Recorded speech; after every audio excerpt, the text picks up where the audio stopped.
Hello guys, hello everybody. Salut tout le monde. Bienvenue dans la nouvelle émission de Aftershock, c'est maintenant la 3e, merci de nous regarder, même si vous n'êtes pas très nombreux, mais ça commence à se remplir, Ça commence merci. à prendre, Merci à tous. Cool. Donc maintenant, aujourd'hui, on va parler de... Flash. Yes.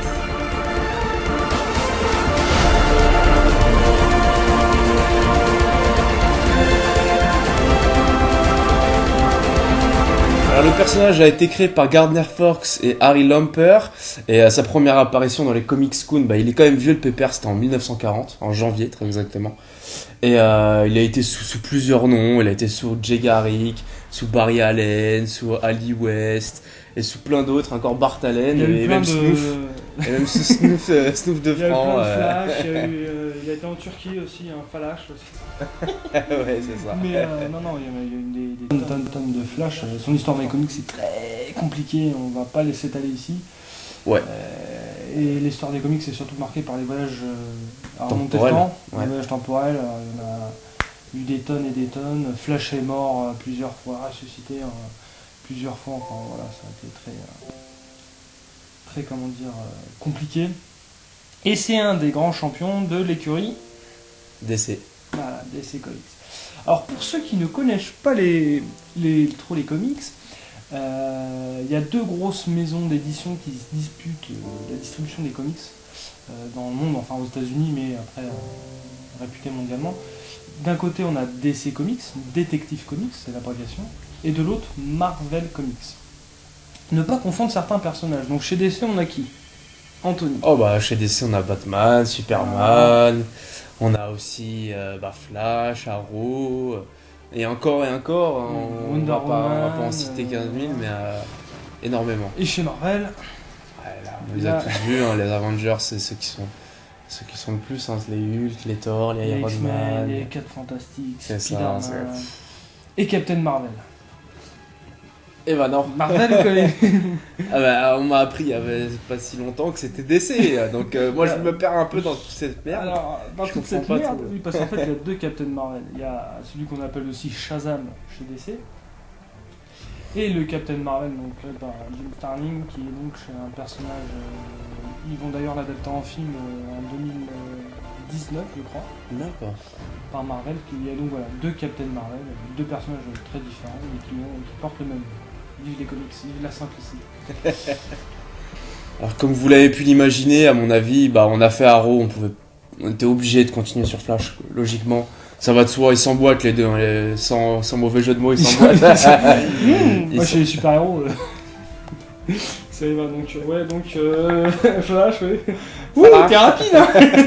Un accélérateur de particules a été mis en marche par un certain docteur, et donc il se fait choper par l'éclair avec ces particules-là.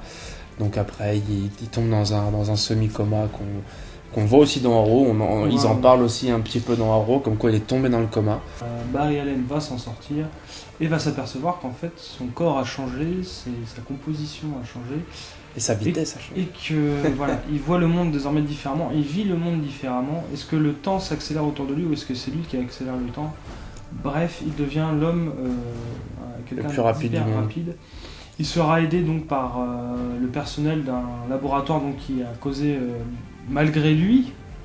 Le personnel d'accélérateur de Le problème de particules, l'accélérateur de particules qui a créé donc l'orage et les éclairs qui a fait ont touché des Barry. centaines de morts. Voilà. Harrison Wells, personnage donc un des personnages principaux de cette saison, qui sera bien mystérieux effectivement. Très très mystérieux, avec plein de petits secrets. Et puis on a des réussites. Mais dis-moi, en fait, c'est quoi cette vieille coupe que tu nous trames là ? Quoi, Vraiment une vieille coupe dégueulasse la coupe de cheveux. Ah merde ! J'arrive. Donc, Harrison Wells. Comme tu disais, ce n'est pas le seul acteur qui est important. Les seconds rôles sont quand même assez sympathiques. Ouais, il y en a pas mal. On peut parler aussi de Kathleen, de Cisco. Ouais, Cisco qui est un peu le Felicity mec de Flash, on va dire. C'est rigolo un peu de la main, un peu intello. il est le geek nerd. comme tu dirais, nerd. Voilà. Mais ouais, tout le personnel de Starlab, quoi. Enfin, Starlab, c'est l'endroit où il y a eu les. C'est ça. L'explosion. L'accélérateur de particules qui a explosé et qui a engendré des pouvoirs inconnus. Donc à Barry. Et la série nous apprendra donc à d'autres personnes que vous découvrirez. Et donc il y a ces acteurs, il y a donc la personne qui a recueilli Barry, Joe. Ouais. Joe. Et tu me disais, toi, qu'il avait joué dans d'autres séries. C'est vrai que c'est un visage qui est. Ouais, New York Police Judiciaire. Enfin, il a fait à peu près les mêmes rôles flic. à chaque fois. Voilà, c'est ce genre d'acteur qu'on prend limite que pour jouer que des flics parce qu'il a le physique, il a la tête de l'emploi. Je l'ai revu il y a pas très longtemps, ça m'a fait bizarre. J'ai fait putain, c'est lui, mais en jeune, complètement jeune, quoi, mais toujours en flic. Il s'arrête pas. Mais voilà, quoi. Et on va s'arrêter 2 petites secondes sur un personnage. Ouais. Sur un personnage dans une série, dans un épisode. Même avant ça, parce qu'en fait, la série The Flash est respectueuse de son héritage. Ouais. Pour les plus anciens d'entre vous, il y avait une série qui existait, qui a été créée dans les années 90, et dont le héros était joué par l'acteur John Wesley Shipp, qui joue donc maintenant le père de Barry dans la nouvelle série. Donc en gros, c'est comme un passage de relais d'un Flash à un autre. Et il joue donc le père emprisonné de Barry. Et cette ancienne série, donc vous entendez la musique du générique là, que j'ai mis en fond, composée par Danny Elfman. Danny Elfman qui était donc le compositeur phare, on va dire, des années 90. Il a fait toutes les musiques de Tim Burton. C'est à lui qu'on doit le thème de inoubliable de Batman. Oui, tu parles avec le père de Barry, il y en a aussi un autre. Voilà. On voit donc dans un épisode. Et c'est un fameux trickster. Voilà, un des grands ennemis de Flash. Voilà, c'est ça. Qui apparaissait dans la série originale. C'est ça. Et là, qui apparaît dans un épisode. Et ils ont pris juste quelqu'un d'emblématique, c'est Mark Hamill. Voilà. Donc Mark Hamill, en fait, c'était l'ancien Luke. Enfin, c'est même le seul et l'unique Luke Skywalker. Luke Skywalker qui donc avait joué aussi dans cette série, qui est le rôle du trickster. Et à un moment, il y a aussi un autre petit clin d'œil dans le clin d'œil.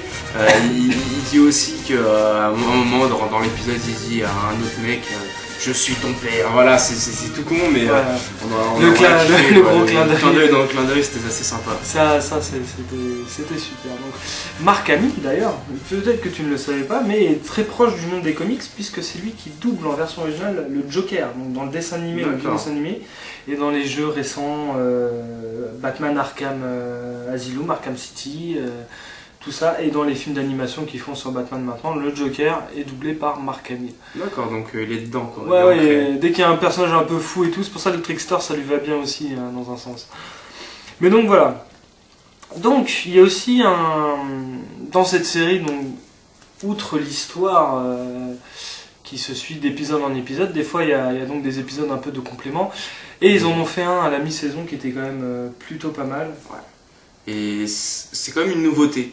Il y en a eu dans d'autres épisodes, d'autres séries, mais moins prononcées. Et c'est vrai que là, ça a fait un gros truc, c'est quand même les crossovers. Les crossovers entre Flash et Arrow et Flash. Voilà. Il y a eu 2 épisodes comme ça. Double épisode sur l'événement aux États-Unis qui a battu tous les records d'audience. C'est énorme, c'est bien foutu. C'est vraiment bien. On disait qu'il y avait une sorte de connexion entre les deux. C'est plus en plus connecté. Exactement. Quoi. Mine de rien, c'est limite. Tu peux pas regarder Flash sans regarder Arrow maintenant. C'est ça qui. Après, ça peut être un inconvénient ou un bonus pour moi, je préfère. Clairement. Ouais, tu penses donc en fait regarder Arrow sans Flash et Flash sans Arrow, ça pourrait être difficile maintenant. Ça serait difficile parce qu'il y a beaucoup de connexions.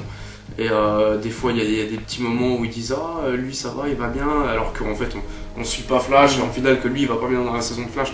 Donc il y a des trucs où on serait un peu à l'ouest si on regarderait que Arrow. Et il faut le regarder dans un ordre assez spécial. Voilà, donc l'ordre ce serait quoi? Les sorties c'était Flash le mercredi et Arrow le jeudi. Donc faut d'abord suivre Flash, Arrow, Flash, Arrow, Flash, Arrow. Sinon après c'est pas bon. Pour ceux qui l'ont pas encore fait, je vous le conseille. C'est à partir de la saison 3 d'Arrow.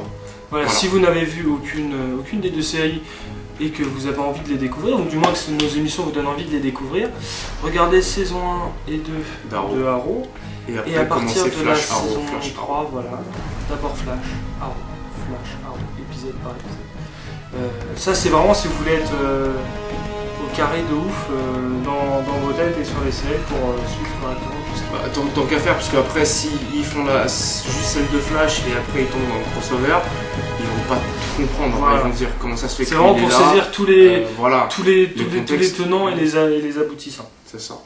Donc le terme de crossover par contre, je reviens un peu dessus.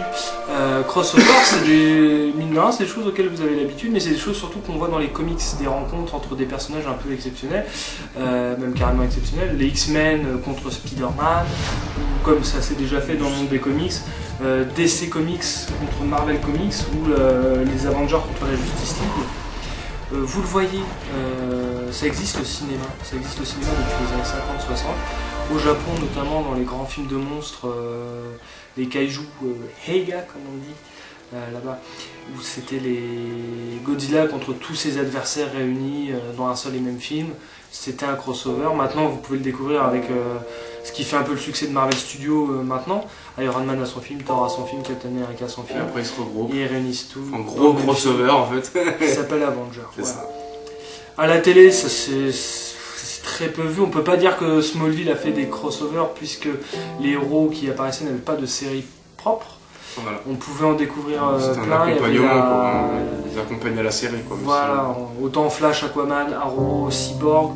On a eu la Société de Justice aussi avec Hawkman, avec Dr. Fate. Voilà, mais ils n'avaient pas leur série appropriée.